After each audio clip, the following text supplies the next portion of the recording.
Hello everyone, my name is Raven and today I'm going to show you one way of creating a protection spell jar. This jar is going to bring protection against negative energies, entities or spirits with ill intentions, as well as against negativity coming from people around you.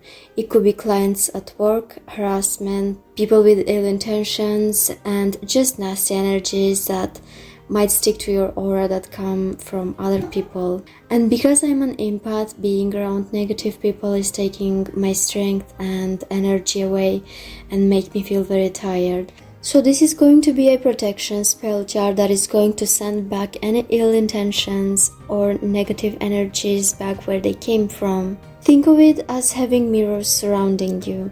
So if anyone would try to harass you or throw negativity towards you, it would backfire on them, so they would throw it on themselves instead. You can personalize this jar and put your own specific intention, and you can be as specific as you want and choose herbs and items that correspond to your intention. So you can start by creating your circle or whatever you do to put some protection on while you are working on the jar so that nothing can interfere your working. I have candles anointed with protection anointing oil so that nothing can interfere my space while I'm doing this spell jar. So the first thing that you're going to need is obviously a jar.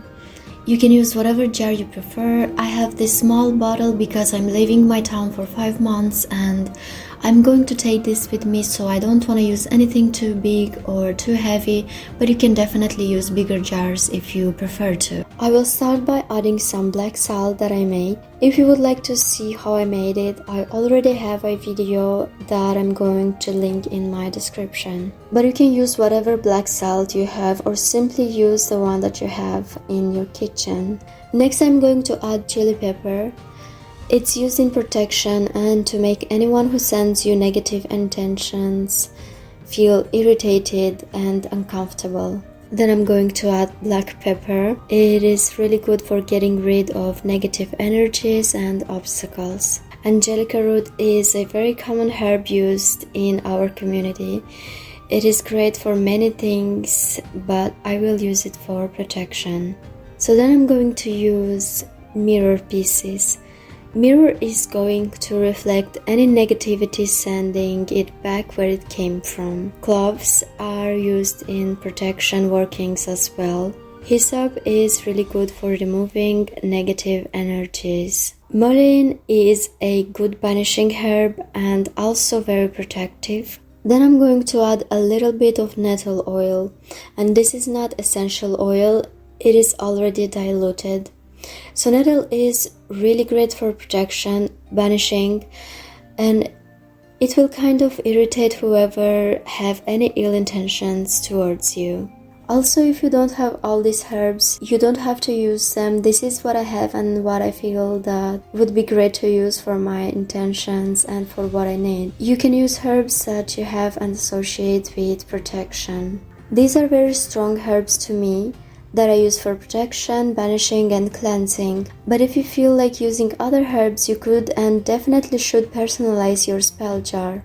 You can charge each herb separately before you add them into the jar, or you can add them and then charge them all together with your intention. And the way you charge them is by centering, grounding, move your energy into your hands while you are holding your herbs and think about what do you want this herb to do. And the way you know that it works is when you feel that your hands are starting to get hot, but you might feel the energy different. I usually feel my hands getting hot when putting my intention, and then I feel the vibration of the energy. So I will simply add them together. I will not charge them on camera, and this is going to make it difficult for me to relax and charge all of the herbs while filming.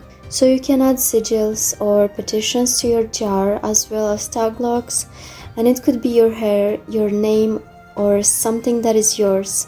Then you can take a white or a black candle and burn it as an offering for your deities, spirit guides, familiars, or with whoever you're working with. I prefer to use black candles for protection, but if you don't have one, you can use white instead. I will use a black beeswax candle that I made. I will burn it on top, being very careful and I stayed close to it until it was almost finished, and I then will snuff out the candle.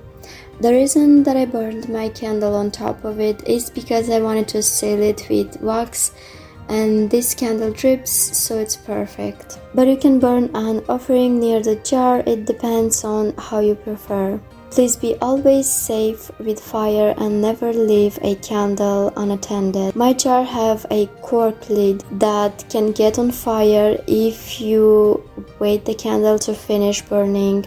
If you ever do this, just thank the candle and snuff it out before it ends, or else you could end up with your jar on fire. You can also just light a chim candle and let it drip over your jar to seal it if you want to. So that's it for this video. I thank each and every one of you who made it this far. I hope this video was useful. If you would like to see more witchcraft content, please subscribe to my channel, and I'm going to see you in my next video.